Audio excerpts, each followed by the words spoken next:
Cuando las personas me preguntan acerca de el fin del mundo, yo siempre les digo que la Iglesia no sabe ni el día ni la hora, que la Sagrada Escritura no nos da ninguna información acerca de cómo calcular el tiempo. Pero lo que sí que nos da son signos. Hay signos en la Biblia para que la generación a la que le toque vivir el Apocalipsis sepa que está en el Apocalipsis. Y no solamente simplemente porque lo sepa, sino porque el Apocalipsis será algo tan terrible que ese libro será un consuelo. Ellos verán que están sufriendo mucho, pero al mismo tiempo dirán: esto estaba ya predicho, y verán cómo se va cumpliendo cada una de las profecías que aparecen en la Biblia. Por ejemplo, el anticristo les perseguirá, pero ellos verán la figura del anticristo perfectamente delineada en las páginas de los libros que hemos leído desde hace siglos y siglos. Por ejemplo, habrá una terrible hambre, pero ellos dirán: efectivamente, aquí aparece que por el hambre, la guerra y las bestias, una cosa bastante misteriosa, morirá una tercera parte de la humanidad. Es decir, los sufrimientos serán muy grandes, pero ellos tendrán también la completa seguridad de estar viviendo un tiempo bíblico, un tiempo predicho, un tiempo que, como verán que se va a ir cumpliendo sello tras sello, copa de la ira tras copa de la ira, también saben con la misma seguridad que van hacia la victoria de Cristo, hacia el triunfo del bien. Por eso, tanta gente a lo largo de la historia ha leído el libro del Apocalipsis y no se han cumplido todos los signos que aparecen allí. Se podía cumplir alguna vez parcialmente algún signo, pero no todos. Por ejemplo, durante la Segunda Guerra Mundial había una figura, la de Hitler, que recordaba totalmente a la del anticristo, totalmente. Había guerra, toda Europa y parte de Asia. Había después otra serie de penalidades, pero no se cumplía el resto de los signos. No hubo peste, no hubo el asteroide que caerá, porque dice la Biblia que una montaña humeante caerá sobre el mar y la tercera parte de las aguas se convertirán en sangre. Pues evidentemente una montaña humeante que cae sobre el mar es un asteroide, un meteorito, lo que sea. Eso no ocurrió. Ni tampoco murió la tercera parte de la humanidad. Es decir, se dieron algunas cosas que sí que eran como prefiguraciones del Apocalipsis, pero ninguno de los signos se dio en plenitud, y sobre todo no se dieron el resto de los signos, porque la guerra pues es una cosa muy amplia, pero si Dios nos ha dicho que este es uno de los signos del fin del mundo, es porque será una guerra totalmente distinta, mucho peor, mucho más extensa que cualquiera que hayamos vivido. El anticristo, ha habido muchas figuras que han sido anticristos, pero cuando se habla de el anticristo es porque uno será el anticristo por antonomasia, aquel ante el cual todos los demás, Hitler, Nerón, Napoleón, Stalin, Pol Pot, parecerán meras figuras de lo que propiamente se estaba prediciendo. Así que sabemos lo que va a ocurrir, unas cosas de forma clara: morirá una tercera parte de la humanidad por la guerra y otras causas. Hay otras cosas que no sabemos cómo se interpretan. Por ejemplo, el signo del anticristo será el 666, pero nadie sabe cómo hay que interpretar ese número. Cuando llegue el momento, quedará claro, era esto. Y todos los cristianos lo sabrán. No será algo que habrá que descubrir a través de complicados cálculos. No. El 666 se dio como signo. Luego no puede ser algo que solamente puedan descubrir unos pocos entendidos. Así que, como vemos, el Apocalipsis tiene partes muy claras, partes de facilísima interpretación, muy concretas. Habrá un terremoto en Jerusalén y morirán este número exacto de personas. Eso es un signo claro. Y otras partes que son indescifrables hasta que llegue el momento. El 666, por ejemplo, es uno de ellos. O cómo interpretar que se abre la puerta del abismo y salen unos seres con cuerpo de caballo, cabeza de león y cola de escorpión. Solo lo sabremos cuando llegue el momento. Entonces sabremos si es algo metafórico o es algo más literal.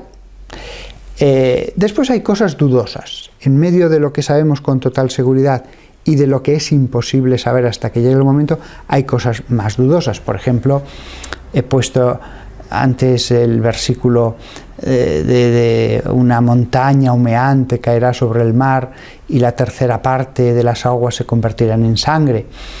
¿Significa que la tercera parte de las aguas de los mares se van a convertir literalmente en sangre? ¿O significa que cae un asteroide y que simplemente se tiñen de rojo? ¿O significa el mar, que es la multitud de los pueblos, y que cuando se dice que se tiñe en sangre la tercera parte de las aguas, es que la tercera parte de la humanidad sufre la guerra? Pues no está claro, porque hay otro versículo en el Apocalipsis en que se dice que hay una mujer tumbada junto al mar. Y después, más adelante, San Juan nos dice que esa mujer es la Gran Babilonia, una ciudad que ha extendido el pecado por todas partes. Y le dice el ángel, y el mar que ves al lado es el mar de las gentes, de todos los pueblos que están junto a ella. Con lo cual, hay cosas seguras cuya interpretación no hay la menor duda, hay cosas que no hay forma de saber y hay cosas dudosas. El error viene cuando alguien está convencido, ahora estamos viviendo el Apocalipsis, y trata de buscar algún detalle en el mundo que case con esos versículos. Ese es el error. Buscar algún detallito, eso no vale. Son signos claros, evidentes, que todo el mundo tiene que entender, que son, por ejemplo, cuando vino el Mesías a la tierra, los profetas lo habían predicho. Todo el mundo veía claramente que Jesús podía ser el Mesías. Todo el mundo veía que él estaba haciendo curaciones, expulsando demonios, etc. No era algo solamente al alcance de unos pocos entendidos. Muchas personas se preguntan si el Apocalipsis coincide plenamente con el fin del mundo. Yo siempre había identificado el fin del mundo con el Apocalipsis, como siempre se ha hecho normalmente, pero en los últimos decenios ha aparecido toda una corriente de pensamiento que distingue entre fin de los tiempos y fin del mundo. El fin del mundo sería el final absoluto de la historia, cuando ya vendrá Jesucristo y se producirá la resurrección de los muertos, mientras que el fin del mundo, dicen algunos, sería una especie de apocalipsis previo, pero después hay un tiempo de paz, de prosperidad para la Iglesia. Yo debo decir que al principio la idea me resultó un poco chocante, pero es cierto que en el Apocalipsis capítulo 20, desde el versículo 1, hay un texto bastante curioso que yo nunca había sabido cómo interpretarlo. Dice así, Apocalipsis 20, versículo 1. Luego vi a un ángel que bajaba del cielo y tenía en su mano la llave del abismo y una gran cadena. Dominó al dragón, la serpiente antigua que es el diablo y Satanás, y lo encadenó por 1000 años. Lo arrojó al abismo, lo encerró y puso encima los sellos, para que no seduzca más a las naciones hasta que se cumplan los 1000 años. Después tiene que ser soltado por un poco de tiempo. Bueno, este versículo ocurre después ya que el Apocalipsis nos ha hablado de los distintos castigos que caen sobre el mundo, los sellos, las copas de la ira, etc. Sí, no iría contra la doctrina católica el que afirmara que hay una especie de fin de los tiempos, de grandes castigos, de apocalipsis, digámoslo así, y después un tiempo de 1000 años en el que el dragón es encadenado, en el que la Iglesia tiene una época de esplendor, de paz, de progreso, y después que vendrá ya el fin definitivo del mundo. Es cierto que es un versículo que nunca ha estado claro cómo interpretarlo. Nunca ha estado claro. Lo único que se puede afirmar desde un conocimiento profundo de las Escrituras es que cabe esta tesis dentro de la teología católica y dentro del texto de la Biblia. La verdad solo la conoce Dios. Hay mucha gente que ahora cree ver signos que avanzan en esa dirección. Bien, la Iglesia no ha dicho nada. La Iglesia no ha dicho nada porque mientras uno no contradiga lo que está dicho en las Escrituras, no hay magisterio acerca del Apocalipsis. Es un texto oscuro en muchas partes, cada uno que lo interprete como crea conveniente. No hay magisterio sobre el Apocalipsis. Esto es una cosa curiosa. Lo hay sobre muchos aspectos de la moral, sobre muchos aspectos de cristología, de mariología, de la eclesiología, pero sobre el fin del mundo no. Creo que esto es positivo, el que la Iglesia no haya querido meterse a hacer de exégeta en un texto oscuro. La Iglesia, con que se preserve la fe, es suficiente. Y cuando a veces a la Iglesia le preguntan acerca de un versículo, dice: nosotros tenemos este versículo, interpretadlo como vosotros creáis conveniente. Hoy día hay muchas apariciones marianas y la Iglesia pues no tiene que decir la última palabra de cada una de ellas. Realmente investigar las cosas lleva mucho tiempo y tampoco podemos pretender dar una respuesta autoritativa a cada persona que en el mundo dice que tiene un mensaje de la Virgen. La Iglesia en eso, de un modo prudente, actúa con un criterio selectivo de acuerdo a la relevancia. Allí donde un vidente ya atrae a una cantidad muy importante de personas, los pastores sí que ya se ven obligados por su responsabilidad a investigar si tal mensaje es creíble o no. Y muchas veces no se puede llegar a más. La Iglesia muchas veces lo único que puede llegar a decir es: esto es creíble. La persona vemos que es honesta, la persona vemos que no saca ningún lucro personal, que es una persona de oración.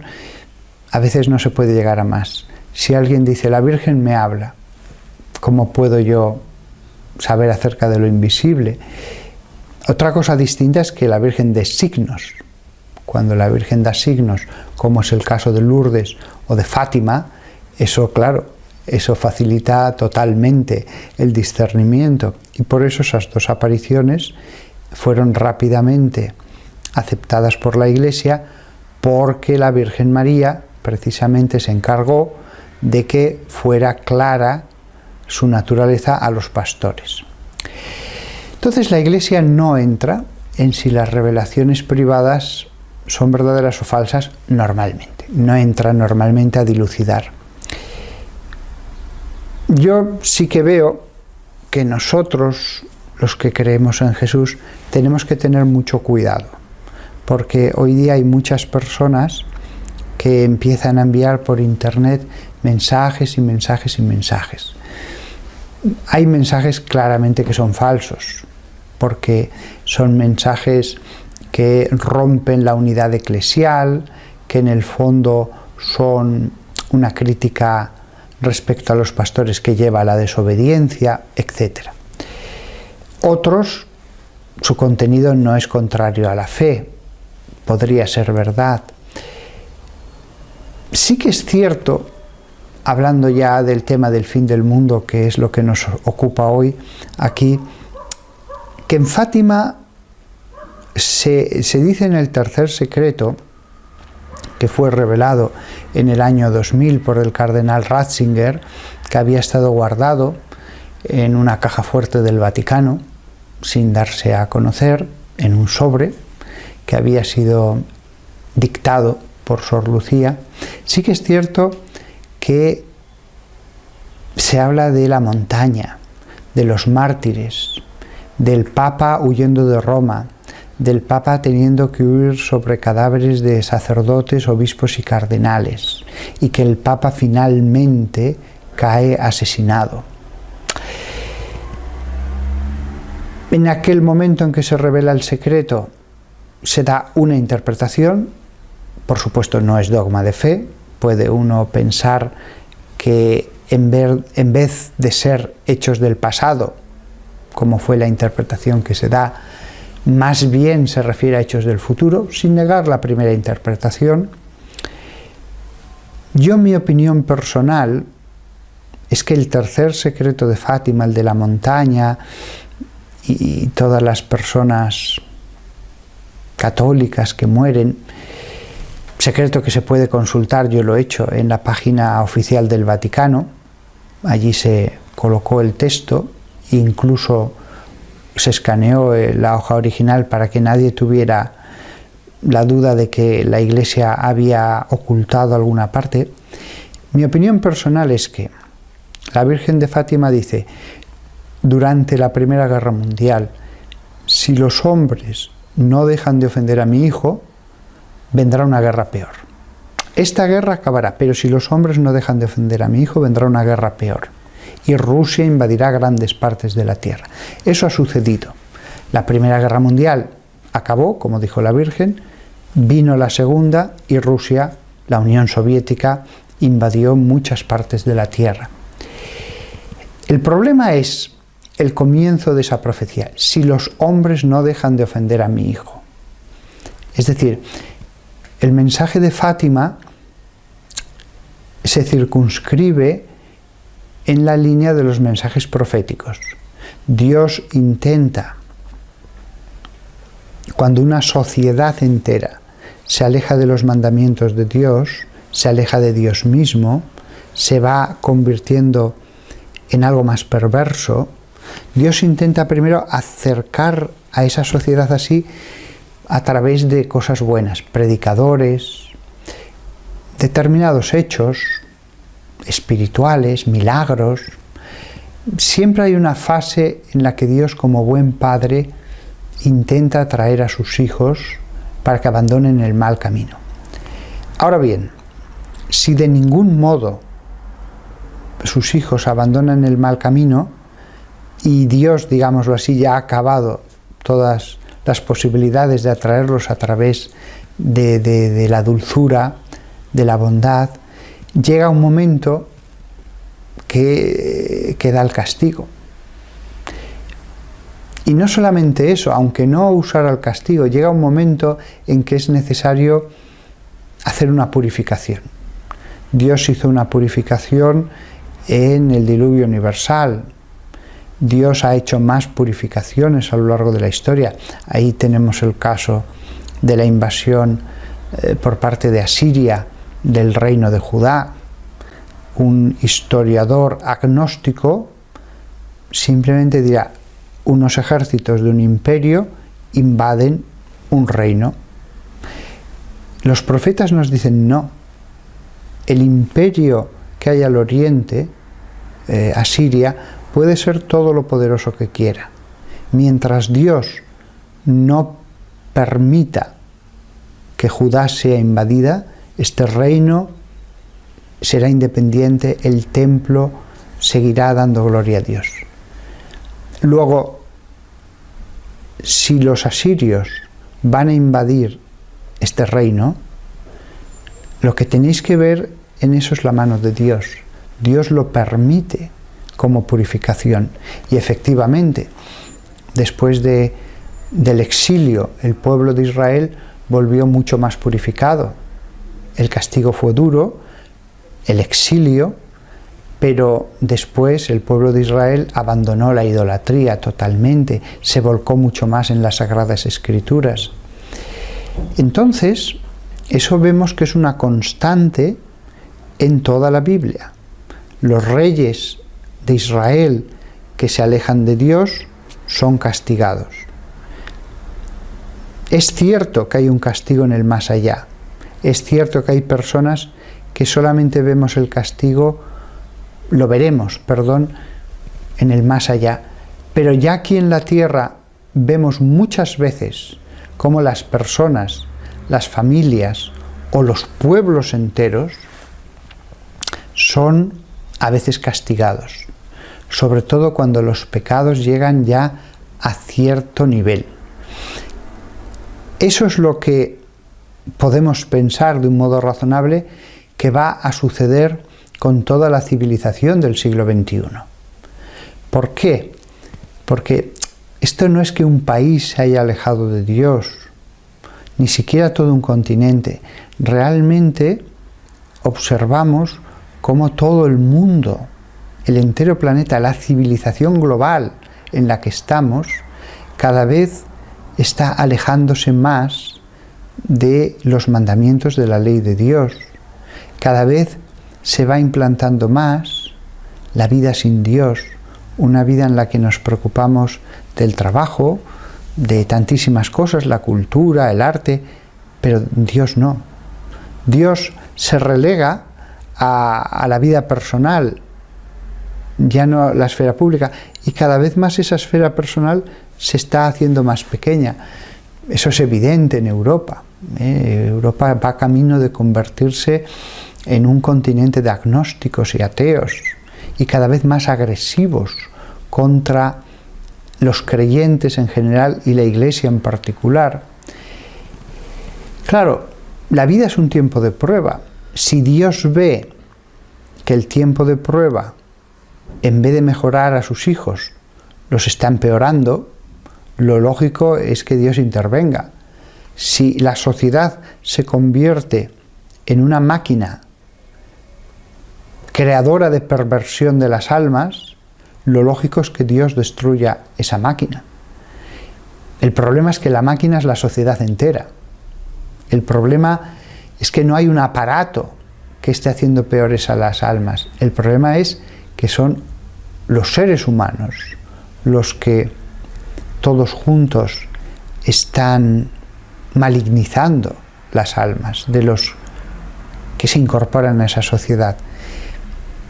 Yo, por más vueltas que le doy, cuando ya lo has probado todo, la única solución es purificar. Y purificar a través del sufrimiento, de la guerra, de todas las cosas que aparecen en el Apocalipsis. En ese sentido, ha habido ya muchos apocalipsis pequeños en la tierra. La Segunda Guerra Mundial fue un pequeño apocalipsis. La Revolución Francesa y todas las guerras napoleónicas fueron un pequeño apocalipsis. Podríamos seguir revisando la historia. Yo pienso que ahora sí que nos acercamos a una etapa de purificación, pero no de un país o de un continente, de toda una civilización global. Y esa purificación va a tener que ser muy dura, porque es que, sobre todo lo vemos en Occidente,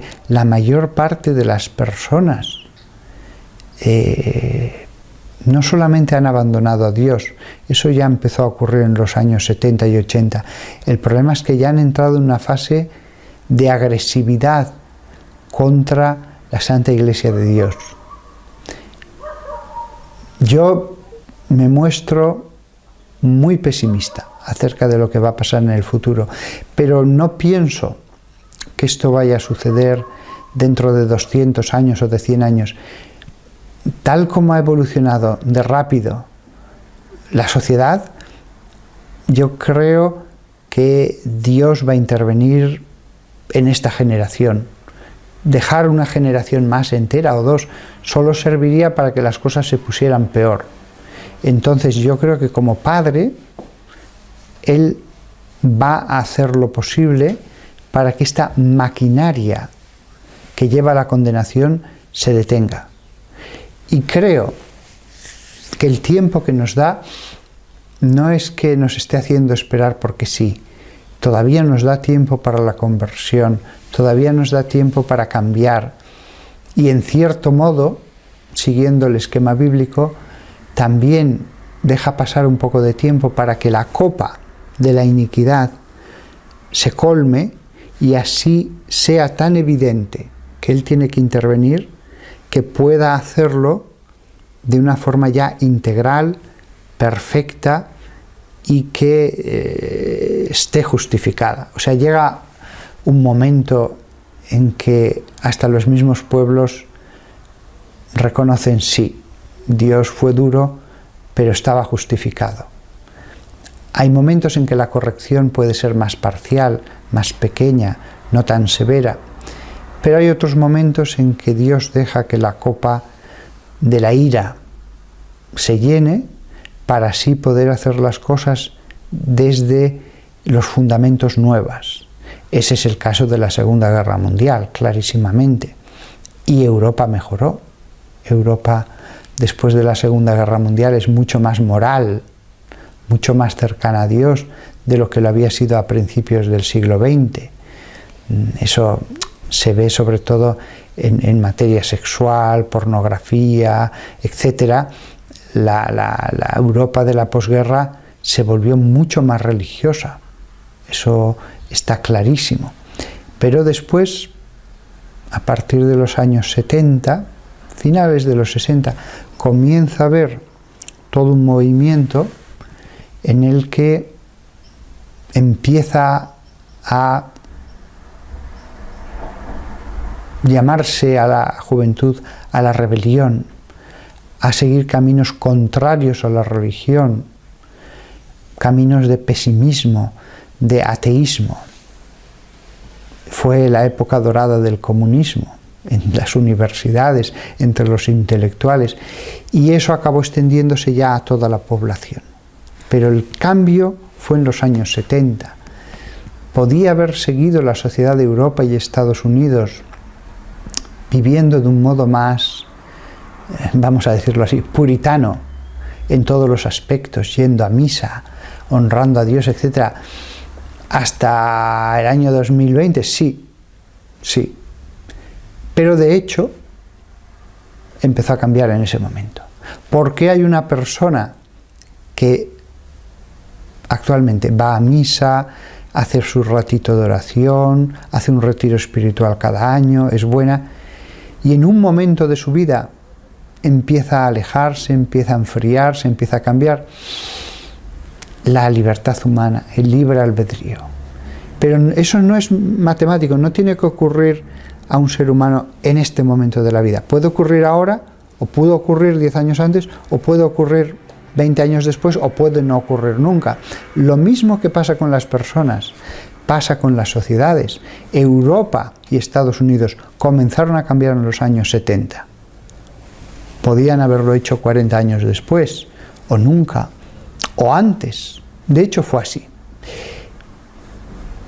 Pero desde luego, lo que está claro es que hemos abandonado los caminos de Dios.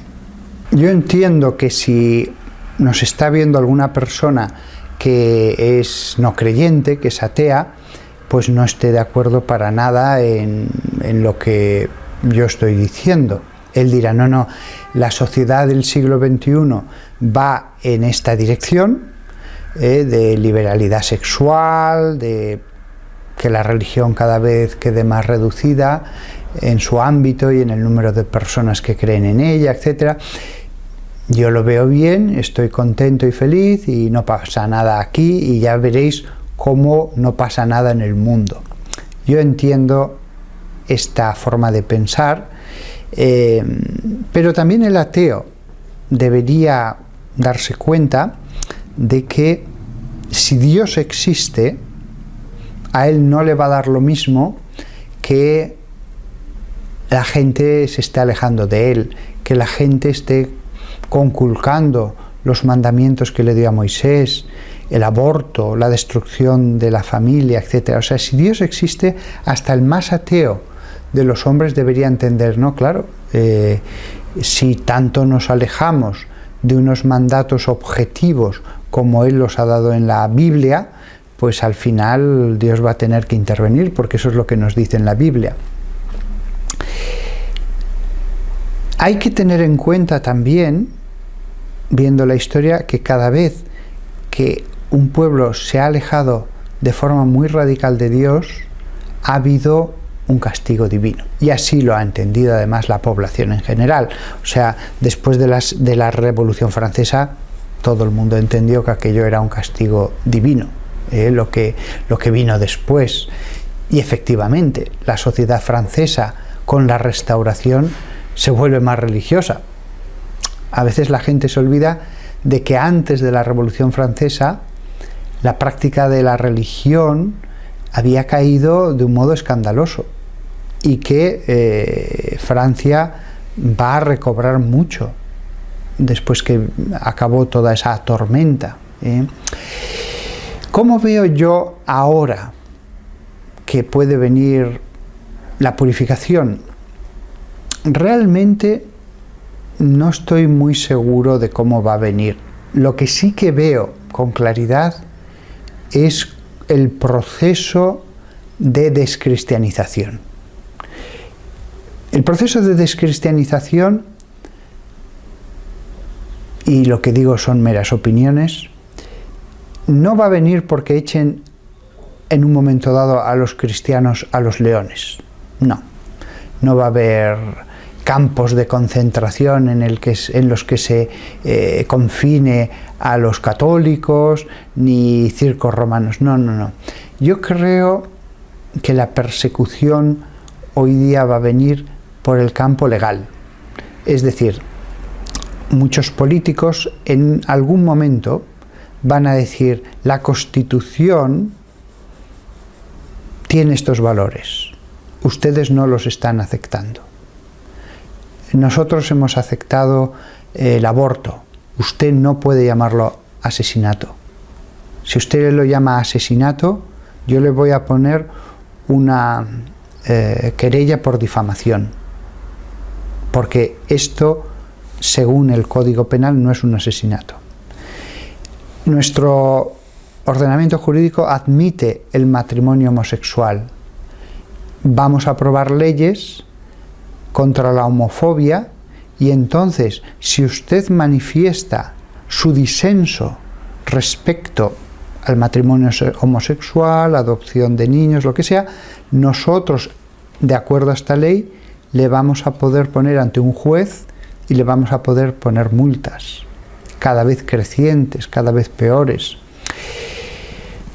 Incluso cuando los tiempos estén ya más maduros, algún político dirá: habrá que ver si esta denominación religiosa se adecúa a nuestros valores constitucionales. Y si no se adecúa, vamos a quitarle la personalidad jurídica. No tener la personalidad jurídica, ¿qué significa? Pues que no puedes abrir una cuenta bancaria a nombre de la Iglesia Católica. Tienes que poner nombres concretos de personas físicas. No puedes tener un seminario a nombre de la Iglesia.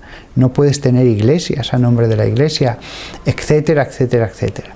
Es decir, quitar la personalidad jurídica a la Iglesia Católica implicaría reducirla a pequeños templos pequeñitos puestos a nombre de personas particulares. Después de una etapa de persecución legal, en que, insisto, casi nadie va a ir a la cárcel, sí que se podrá enviar a la cárcel a personas muy destacadas que una y otra vez a lo mejor pudieran tener cierta relevancia en los medios y que quieran dar un escarmiento público a algún juez, pero a través de multas se puede callar a todo el mundo. Llega un momento en que ya cuando te han puesto 5 multas crecientemente más duras, pues al final no hablas y al final se va estableciendo esa opinión única en la sociedad, y estos son los extremistas, los radicales, los fanáticos, los que nos quieren hacer volver a la Edad Media. Entonces, en un primer momento van a ser multas. Alguno puede acabar en la cárcel en todo caso, pero van a ser muy pocos. Pero yo veo claro que en muchas sociedades europeas el siguiente camino es quitar la personalidad jurídica de todas aquellas denominaciones religiosas que no estén de acuerdo a determinadas cosas como la homosexualidad, con la excusa de la homofobia. Eso nos haría perder las iglesias. Automáticamente el sostenimiento económico de la iglesia quedaría reducido a casi nada. Y eso que incluso pueden ir más allá, porque pueden decir, no, es que ustedes están fuera de los valores constitucionales, y prohibir incluso todo tipo de reunión de aquellas denominaciones que no se adecúen a esos valores. Es decir, entraríamos ya en una situación como la de China, con una iglesia patriótica y una iglesia clandestina. A la iglesia patriótica le permites tener templos, le permites todo.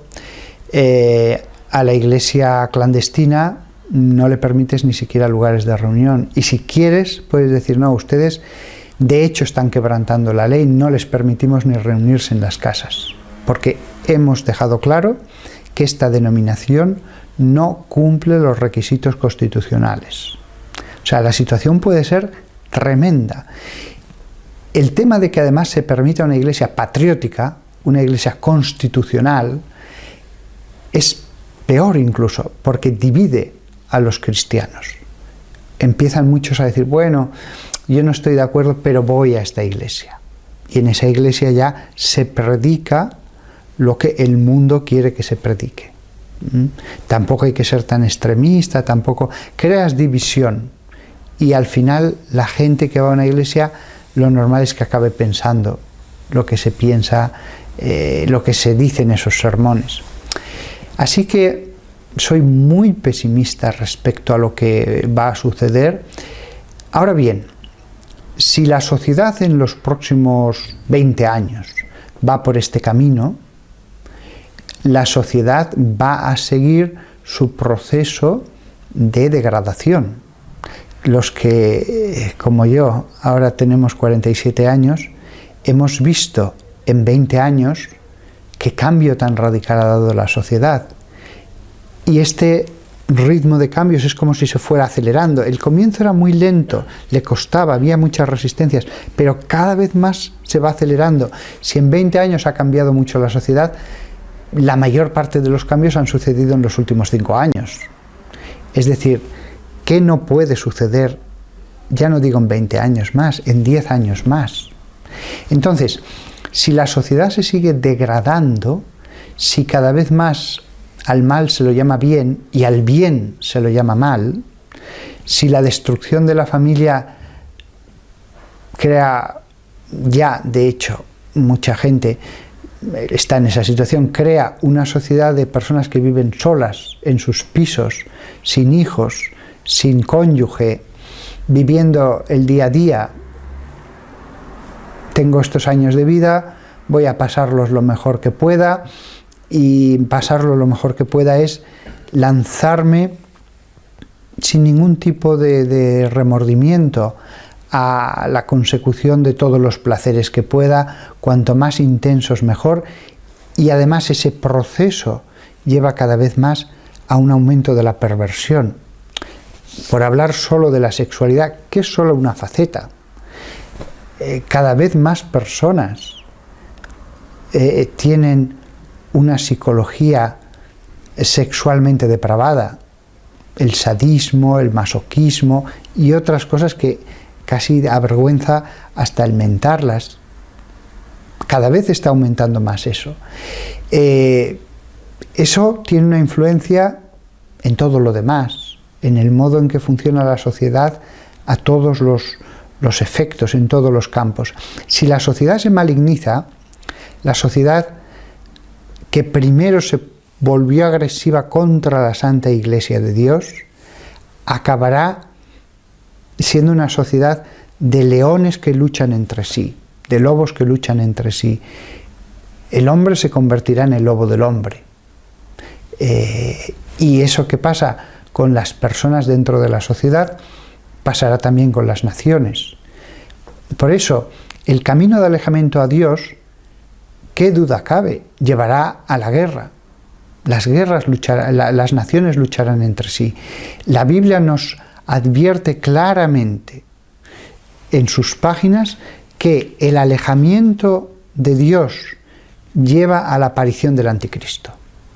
Un anticristo que tiene un poder inmenso en lo que se denomina en esas páginas la bestia, pero que es un poder político, una gran nación, porque con sus garras, dice, destruye naciones, lleva la guerra a todos los lugares del mundo. Y este poder, si Cristo lo que llevaba era la paz, lo que llevaba era la caridad, este poder con la excusa de un nuevo orden, con la excusa de ya poner fin a todas las luchas del mundo, lo que hará será llevar la guerra. Vamos a poner orden poniendo más guerra. Vamos a acabar con esta sociedad tan poco racional, imponiendo nuestra forma de pensar. Siempre el anticristianismo se presenta como la superposición de una forma de organizar la sociedad que es la racional, que es la moderna. Y allí, en esa etapa final que se nos describe en las páginas de la Biblia, allí ya sí que hay sangre.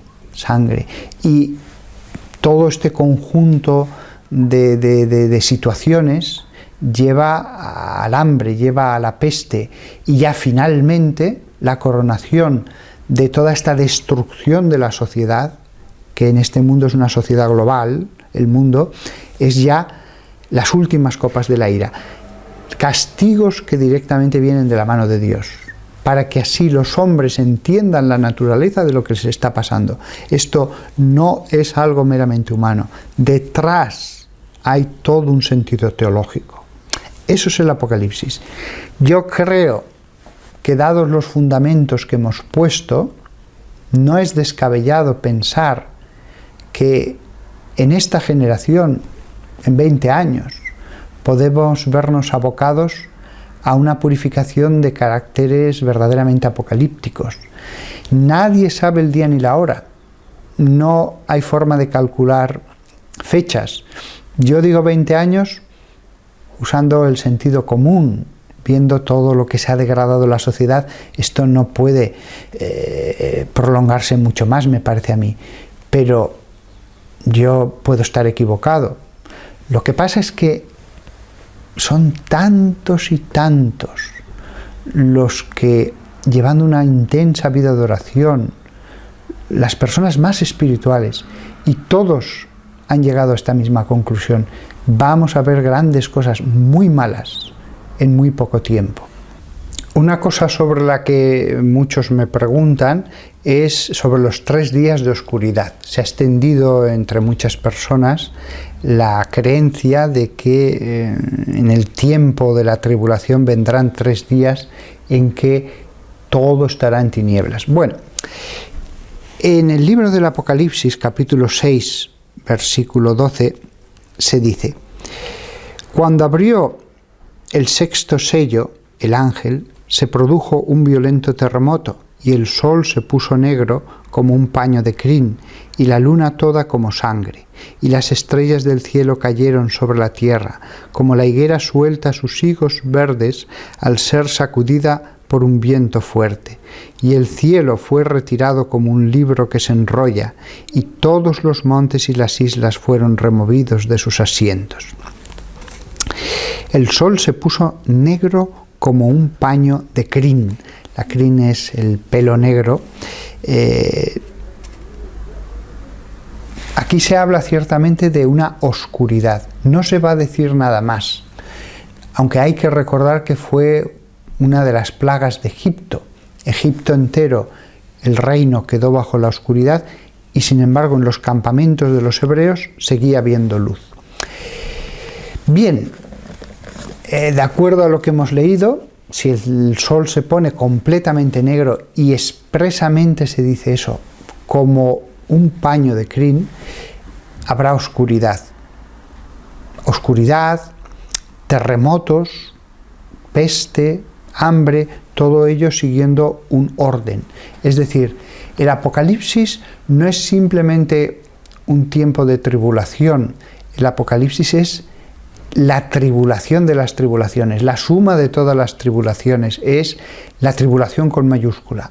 Una época como no ha conocido la humanidad hasta el día en que se produzca.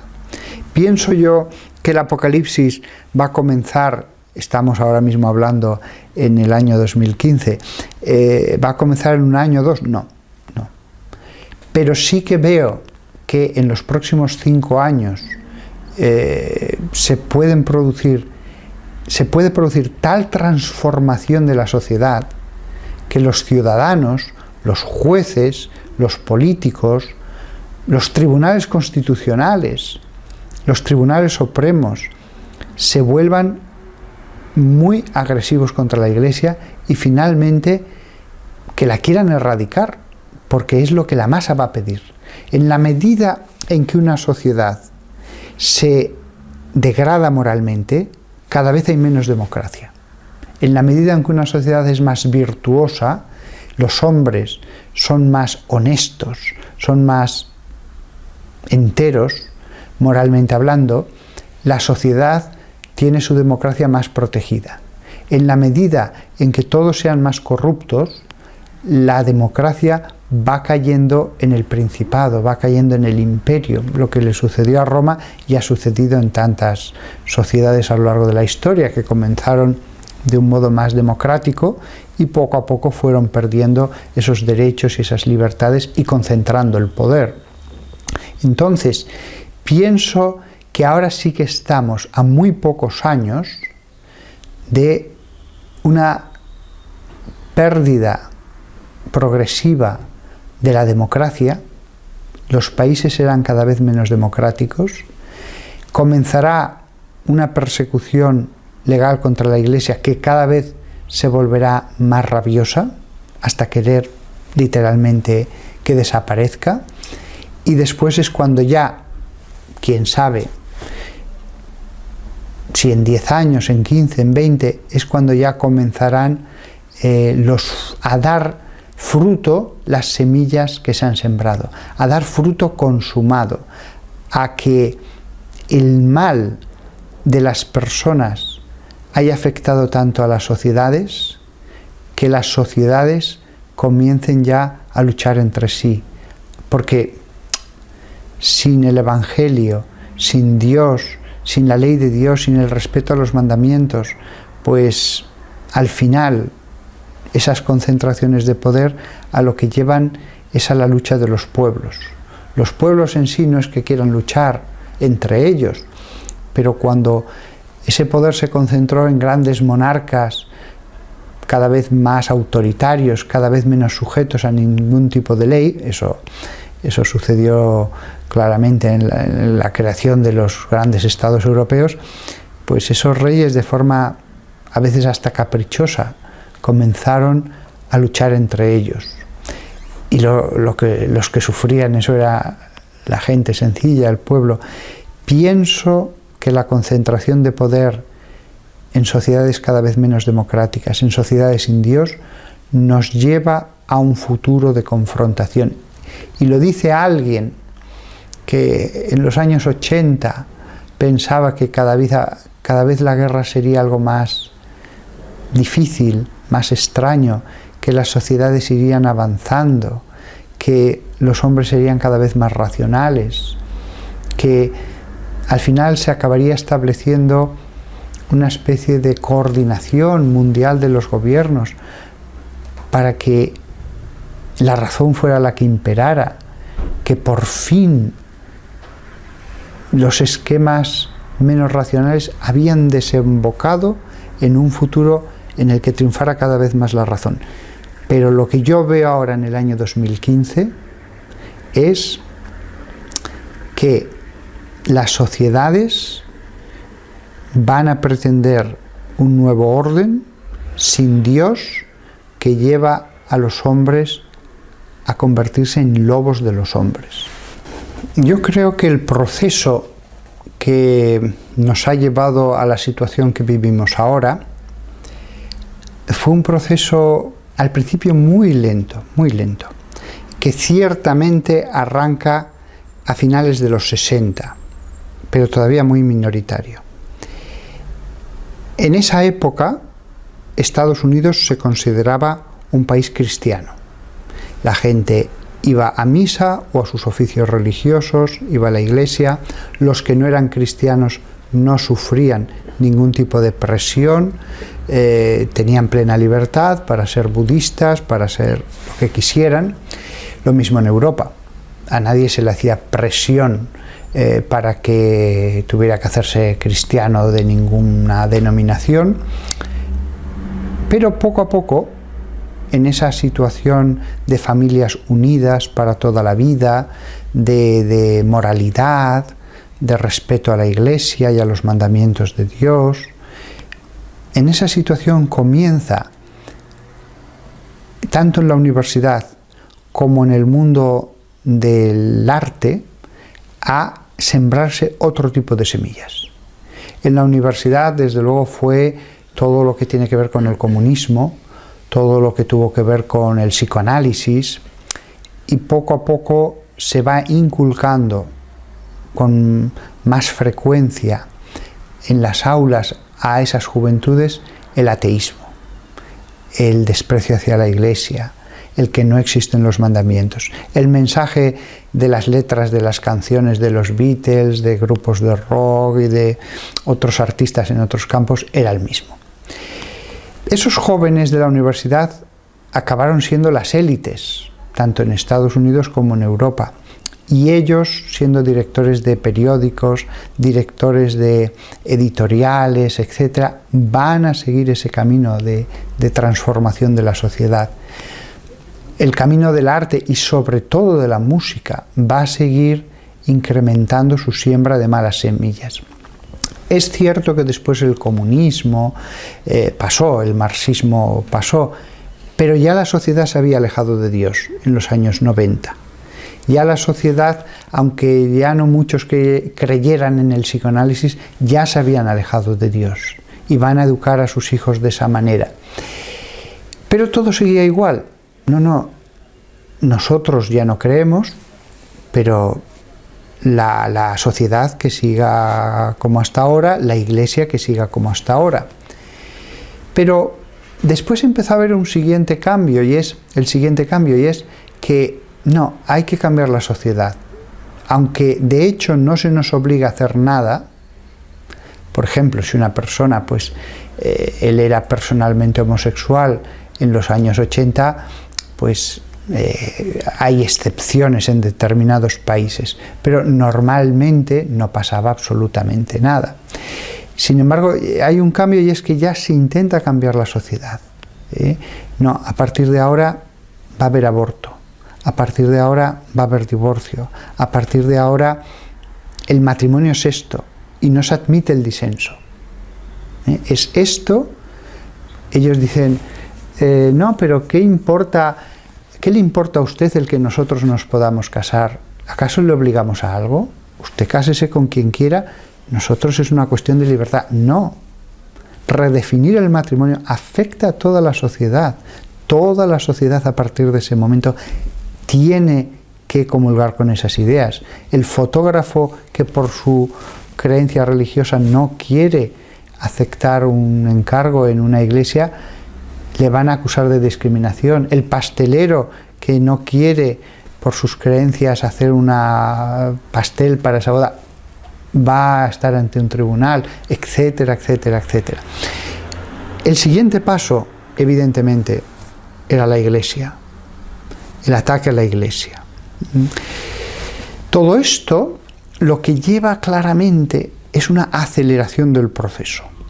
Si en 20 años hemos cambiado esto, en 10 años muchísimo más y en 5 años increíblemente más, en muy poco espacio de tiempo los cambios van a ser mucho más radicales y cada vez más agresivos. Cada vez más agresivos. Antes o después aparecerá la figura del anticristo. Antes o después. Porque en una sociedad de hombres que solamente buscan el disfrute en este mundo, la corrupción de esas personas siempre crece y entre los hombres corruptos siempre acaba produciéndose la concentración de poder. Voy a poner el caso de España, que a mí me parece muy paradigmático. No es porque yo esté en este país, pero es que me parece que es un ejemplo de cómo pueden ser las cosas. Ellos, los sin Dios, ellos siempre enarbolan la bandera de la libertad. Y en principio es una bandera bellísima, no hay nada que oponer contra ello. Pero después vemos en qué se concreta la libertad, los derechos, la no discriminación. Y vemos que en la letra pequeña, una de las cosas que aparece es que en un programa electoral de un determinado partido, pues es que no se va a reconocer la inmatriculación de los bienes de la Iglesia. Esta letra pequeña en un programa de un partido, que se ha dicho de paso, apenas ha producido comentarios entre los periódicos y otros medios, significa que de un plumazo ellos pueden, por una simple ley general, declarar propiedad del Estado todas las catedrales de la nación.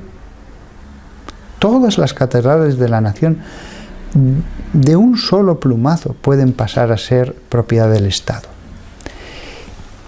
En los tribunales, los jueces, por más que ellos quieran no estar de acuerdo, tendrán que decir: nosotros creemos que esto no es justo, pero es que la ley dice esto y yo tengo que juzgar de acuerdo a la ley. Yo no puedo decir no estoy de acuerdo a la ley, yo tengo que juzgar de acuerdo a la ley. Vayan ustedes al Tribunal Supremo, pero yo soy juez y hasta el Tribunal Supremo dirán: ¿qué quieren que les digamos? Es la ley. La única forma de que esto se pueda echar atrás es el Tribunal Supremo. Pero el Tribunal Supremo en España, como en casi todas las democracias, es un tribunal siempre muy politizado. Es el tribunal donde los partidos con cuotas, pues ellos tienen sus representantes. Y evidentemente el Tribunal Constitucional en un tema como este, será difícil que se ponga en contra de aquellos que les han puesto allí y que además ya saben muy bien a quién poner allí, para no crearse problemas. Con lo cual, España se puede encontrar con que los obispos pierden las catedrales. Por supuesto que al principio nos dirán: no, todo sigue igual, ustedes sigan diciendo misa, ustedes sigan haciendo sus actos religiosos. Pero 2 años después nos dirán: bueno, vamos a hacer un concierto el sábado por la mañana aquí, o vamos a hacer una exposición, o vamos a hacer un acto cultural, o vamos a hacer una boda gay, o vamos a hacer un acto interreligioso. O mañana puede venir una bruja a hacer un acto satánico sobre el altar. No es nuestro ya. No podemos llamar a la policía para decir saquen a estos señores de aquí. Si el obispo comienza a decir cosas, incluso sin ir contra las leyes, cuidadosamente el lenguaje se va amoldando a la situación legal. Si el obispo empieza a decir cosas que molesten a los gobiernos, esos gobiernos que tengan titularidad sobre los templos le harán llegar el recado de: si sigue usted por este camino, vamos a poner muchos más conciertos, ¿eh? Y al final tendrá que elegir: o no hablo de ciertas cosas y sobre todo no critico, o si no, cada vez el grifo se va a ir cerrando. Y además, ni siquiera tienen que ocultarse mucho. O sea, mi obispo, por ejemplo, ya ha sufrido 3 demandas ante los tribunales por sus declaraciones, que consideraban que eran homofóbicas. Es decir, llegará un momento en que tampoco tienen que ir cerrando el grifo poco a poco. A plena luz del día, un representante del gobierno podrá decir: no, le hemos prohibido a este obispo que vuelva a decir misa allí porque es un hombre que es un fanático, que tal, y la población va a estar de acuerdo, porque la población ya no va a querer escuchar un mensaje del Espíritu, va a querer hablar simplemente de una fraternidad universal y de que lo importante es amarse y quererse. Entonces, imaginémonos lo que es una Europa en la que varios países tengan sus catedrales dedicadas a bodas gays, conferencias, conciertos, con gente emborrachándose en las naves de ese templo. Yo vi ayer un vídeo de una iglesia en Holanda, preciosa, gótica, muy grande, impresionantemente grande, y dentro había un parque de atracciones. Por supuesto, se podía comer y se podía hacer lo que se quisiera. Es decir, hay cosas que llevan a la ira de Dios. Si tú le quitas a la iglesia hasta sus mismas catedrales, hay cosas que tienen que enfadar a Dios, evidentemente, que Dios tiene que decir: hasta aquí hemos llegado, ahora voy a hablar yo. El católico que me esté escuchando ahora mismo en su casa, él puede quedarse muy tranquilo. El rayo de la ley va a caer sobre los pastores. Las disposiciones legales van a arrebatar templos, van a impedir el que los obispos puedan decir determinadas cosas, pero el que tiene una familia y está en su casa y tiene sus hijos, que se quede muy tranquilo. No va a venir un agente de la Gestapo en mitad de la noche a detenerle. No. Lo único que quiere la sociedad es: si nosotros no tenemos nada contra la religión, ustedes quédense en su casa, recen el rosario, hagan lo que quieran. ¿Que quiere usted leer la Biblia? Lea la Biblia. El demonio lo sabe muy bien. Si yo destruyo completamente todo lo que sustenta el reino de Dios, el sacerdocio, el sacrificio eterno que se ofrece sobre el altar, los templos donde se reúnen, etcétera, etcétera. Si yo quito todo eso y dejo a las familias sueltas, ellas, la inmensa mayoría, poco a poco se irán marchitando, poco a poco irán pensando como el resto de la sociedad. Hay que tener muy en cuenta que ellos van a poder decir, y con toda verdad: no, ustedes sigan creyendo en lo que quieran, si nosotros somos los primeros que creemos en la libertad. A nosotros déjenos la sociedad. Lo único que primero pretendimos ya en los años 70 era quitar a la Iglesia de los ámbitos institucionales. Después ya no era solo la Iglesia, era a Dios. Después déjenos a nosotros la sociedad, usted haga lo que quiera dentro de los templos, pero la sociedad es de la modernidad, fuera. Y después el siguiente paso es ya los templos.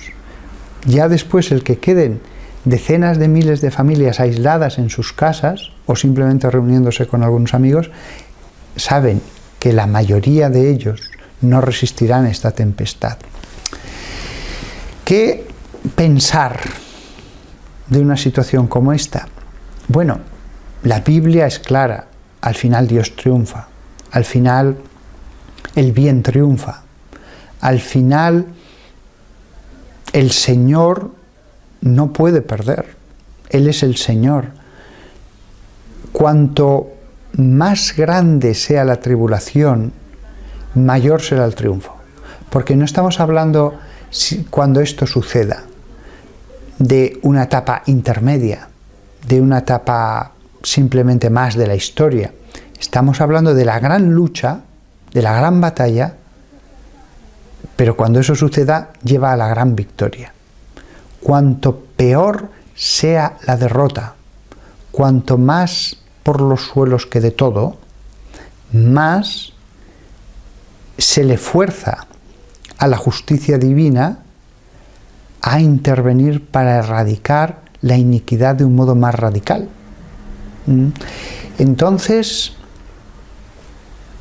por poner solo un ejemplo, si en 1936 un miliciano entrando en una iglesia, en un monasterio, en cualquier catedral de todas las zonas de la República, le hubiera dicho: mira, todo quemado, los techos se han hundido por el incendio que hicimos dentro, todo está lleno de escombros, hemos hecho befa de todos los santos que quedaron en la plaza delante de la catedral, nuestros milicianos se vistieron con las casullas. Esto no son ejemplos hipotéticos, hay fotos que se hizo todo esto. No es que se destruyera una catedral o dos, se quemaron todas las iglesias que había en territorio republicano. Míralo todo destruido. Si Dios existiera, Dios tenía que haber intervenido.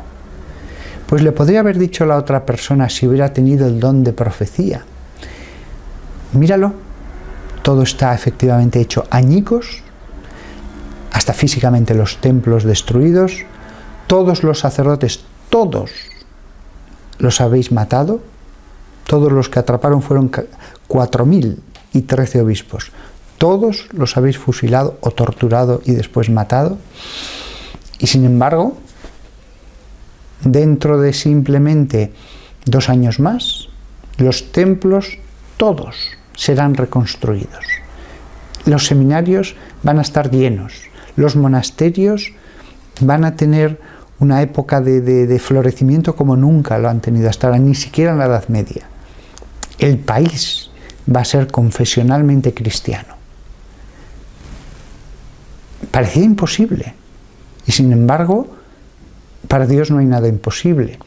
Con lo cual, yo creo que todos los que me escuchen deben tener la completa tranquilidad de que el mal parece suelto, Dios parece que calla, pero llega un momento en que Dios dice: hasta aquí hemos llegado.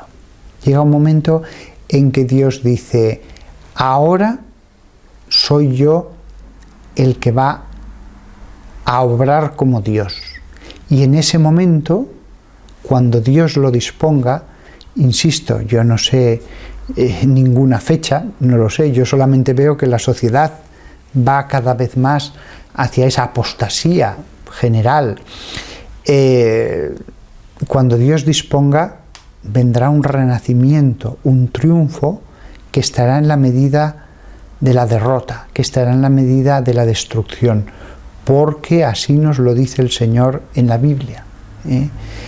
Nosotros no tenemos que alterarnos lo más mínimo, tenemos que hacer bien las cosas, tenemos que orar, hacer bien nuestro trabajo, obedecer a las autoridades en todas las leyes justas, hacer el bien a todos, no odiar a nadie, sabiendo que cuando toda una sociedad toma un camino,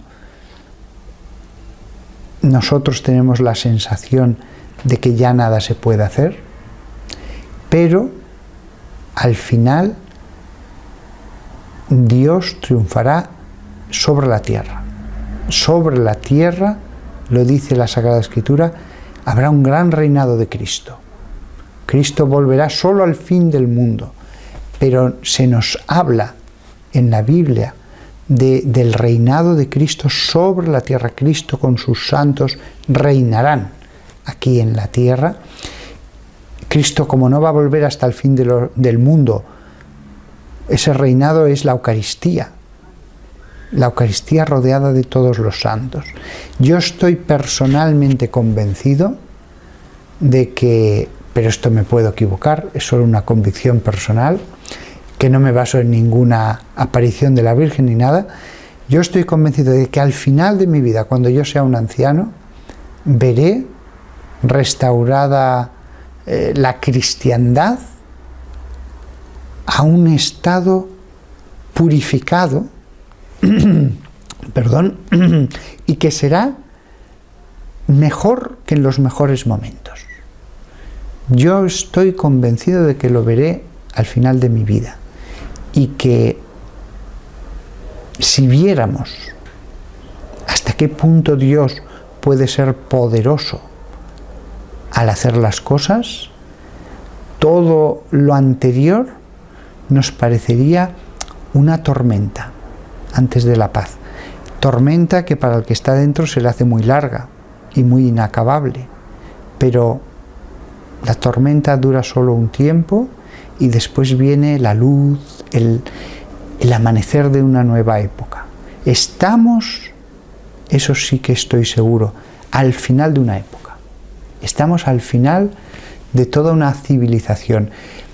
En otras épocas el Imperio Romano pudo necesitar muchos siglos para caer, pero si vemos todos los imperios desde entonces hasta ahora, cada imperio ha necesitado menos tiempo para caer. El Imperio Español fue mucho menos tiempo, el francés menos, el Tercer Reich, incluso el Imperio Británico, en el momento en que ya era un imperio, no tardó tanto después en caer.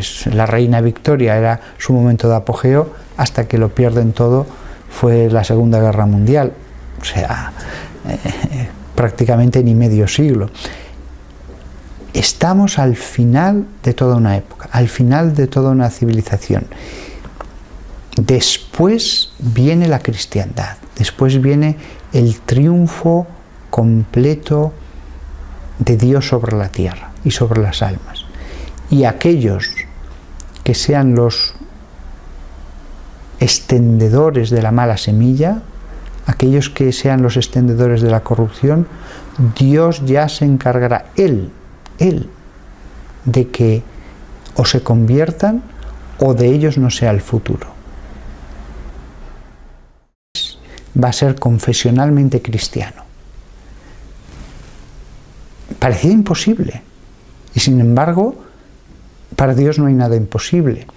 Con lo cual, yo creo que todos los que me escuchen deben tener la completa tranquilidad de que el mal parece suelto, Dios parece que calla, pero llega un momento en que Dios dice, hasta aquí hemos llegado. Llega un momento en que Dios dice, ahora soy yo el que va a obrar como Dios. Y en ese momento, cuando Dios lo disponga, insisto, yo no sé ninguna fecha, no lo sé, yo solamente veo que la sociedad va cada vez más hacia esa apostasía general. Cuando Dios disponga, vendrá un renacimiento, un triunfo que estará en la medida de la derrota, que estará en la medida de la destrucción, porque así nos lo dice el Señor en la Biblia. Nosotros no tenemos que alterarnos lo más mínimo, tenemos que hacer bien las cosas, tenemos que orar, hacer bien nuestro trabajo, obedecer a las autoridades en todas las leyes justas, hacer el bien a todos, no odiar a nadie, sabiendo que cuando toda una sociedad toma un camino, nosotros tenemos la sensación de que ya nada se puede hacer, pero al final Dios triunfará sobre la tierra. Sobre la tierra, lo dice la Sagrada Escritura, habrá un gran reinado de Cristo. Cristo volverá solo al fin del mundo, pero se nos habla en la Biblia del reinado de Cristo sobre la tierra. Cristo con sus santos reinarán aquí en la tierra. Cristo, como no va a volver hasta el fin del mundo, ese reinado es la Eucaristía rodeada de todos los santos. Yo estoy personalmente convencido de que, pero esto me puedo equivocar, es solo una convicción personal, que no me baso en ninguna aparición de la Virgen ni nada. Yo estoy convencido de que al final de mi vida, cuando yo sea un anciano, veré restaurada la cristiandad a un estado purificado, perdón, y que será mejor que en los mejores momentos. Yo estoy convencido de que lo veré al final de mi vida, y que si viéramos hasta qué punto Dios puede ser poderoso al hacer las cosas, todo lo anterior nos parecería una tormenta antes de la paz. Tormenta que para el que está dentro se le hace muy larga y muy inacabable, pero la tormenta dura solo un tiempo y después viene la luz, el amanecer de una nueva época. Estamos, eso sí que estoy seguro, al final de una época. Estamos al final de toda una civilización. En otras épocas el Imperio Romano pudo necesitar muchos siglos para caer, pero si vemos todos los imperios desde entonces hasta ahora, cada imperio ha necesitado menos tiempo para caer. El Imperio Español fue mucho menos tiempo, el francés menos, el Tercer Reich, incluso el Imperio Británico, en el momento en que ya era un imperio, no tardó tanto después en caer. La reina Victoria era su momento de apogeo, hasta que lo pierden todo fue la Segunda Guerra Mundial, o sea, prácticamente ni medio siglo. Estamos al final de toda una época, al final de toda una civilización. Después viene la cristiandad, después viene el triunfo completo de Dios sobre la tierra y sobre las almas.